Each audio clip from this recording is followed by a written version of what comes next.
Dr. Kylie Jean Stein is a medical doctor based at Chris Hani Baragwanath Academic Hospital, one of the largest hospitals in the Southern Hemisphere.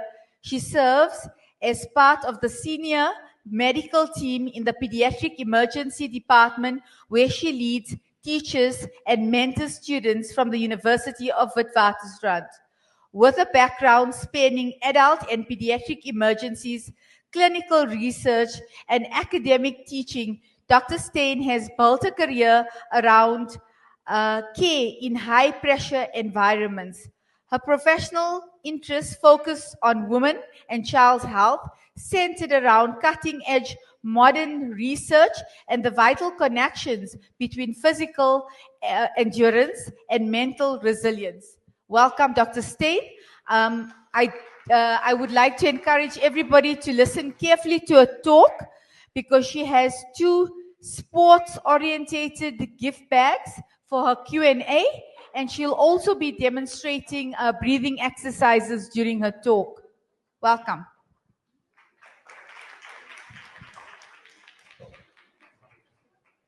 Thank you, Prof, for that beautiful introduction.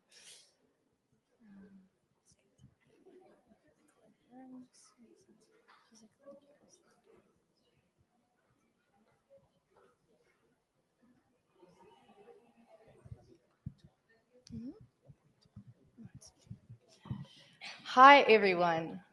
I am Dr. Kylie Stein, and I'm going to be presenting on physical endurance leads to mental endurance. So let's start off with a bit of an icebreaker. I'm going to need a show of hands here. Okay, so here's a reality check quiz. Who can do a pull-up?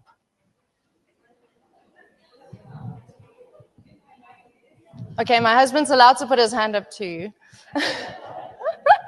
Interesting. So an estimated 5% of women globally can actually do a pull-up. And shout out to all my CrossFit girls listening as well. Who can run 5 kilometers without stopping to catch your breath? Okay, some few hands going up there. So an estimated only 8% of South Africans can do that, interestingly enough. Who feels that they get enough sleep? Thank you. Well done, ladies. I can't fully put my hand up for this point because I do have an 8-month-old daughter. So, but most nights I do also get enough sleep. So there we go. So that's about 20% of professional working women get enough sleep. And then, ladies, I'm going to ask you to be brave. Who has sought professional help before, like a psychologist, for your mental health? Thank you, brave ladies. No, that's very good. 30% of women globally have sought mental health. So there's a good 70% out there that is actually quite quiet about their mental health, which we should consider. So, ladies, why am I here? What is my story? This was me in March, 7 months ago. And I'm sure everyone knows the feeling of putting on a pair of jeans that we so loved, and now, whoops, they don't go over our knees. I know that feeling, I promise you that. And then here, this is me, 20 kilograms later, and this was last week Sunday. Thank you so much. This is where we dedicated my daughter last week Sunday at church. So I conducted a self-experiment.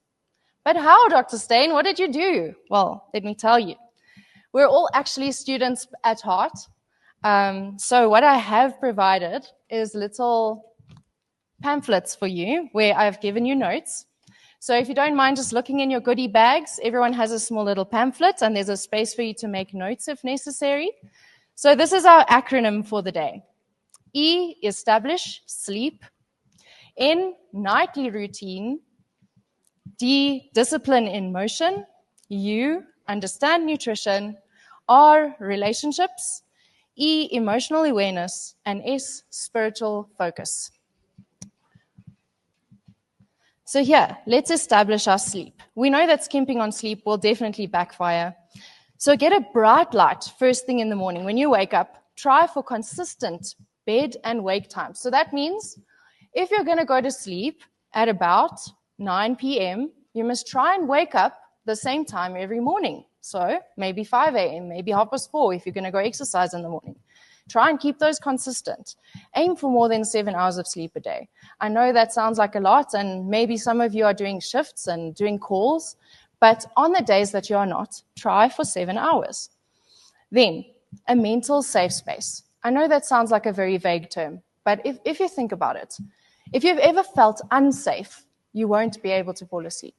So you need to practice mentally to try and get yourself a mental safe space to try and get yourself back to sleep.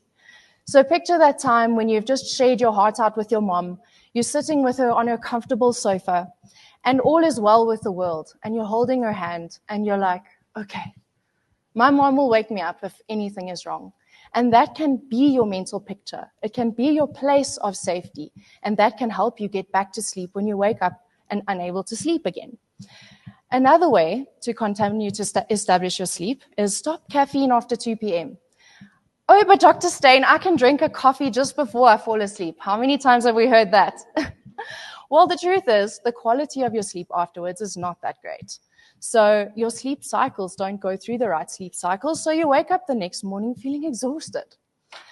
And then, oh, but Dr. Steyn, we've got kids. I can't sleep through the night. Well, there is such a thing called sleep training. It's possible. Then our nightly routine.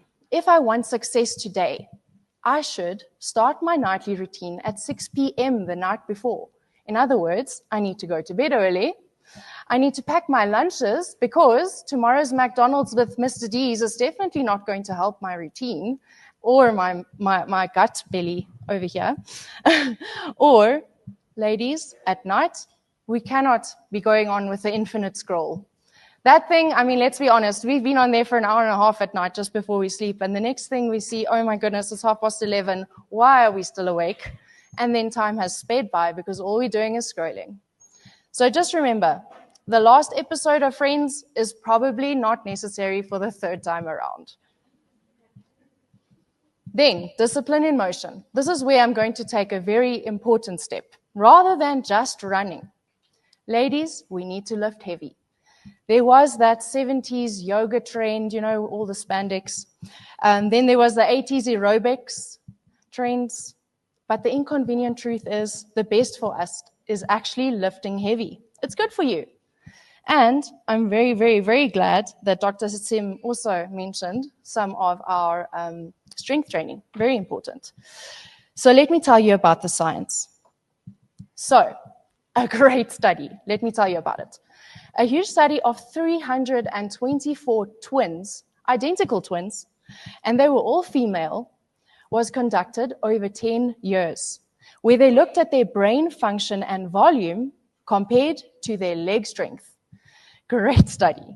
Using cognitive tests and MRIs, they found that the stronger and bigger your muscles were and quads were, so these quadricep, big muscles on top of your legs, the better your brain worked. Imagine. And the less it aged.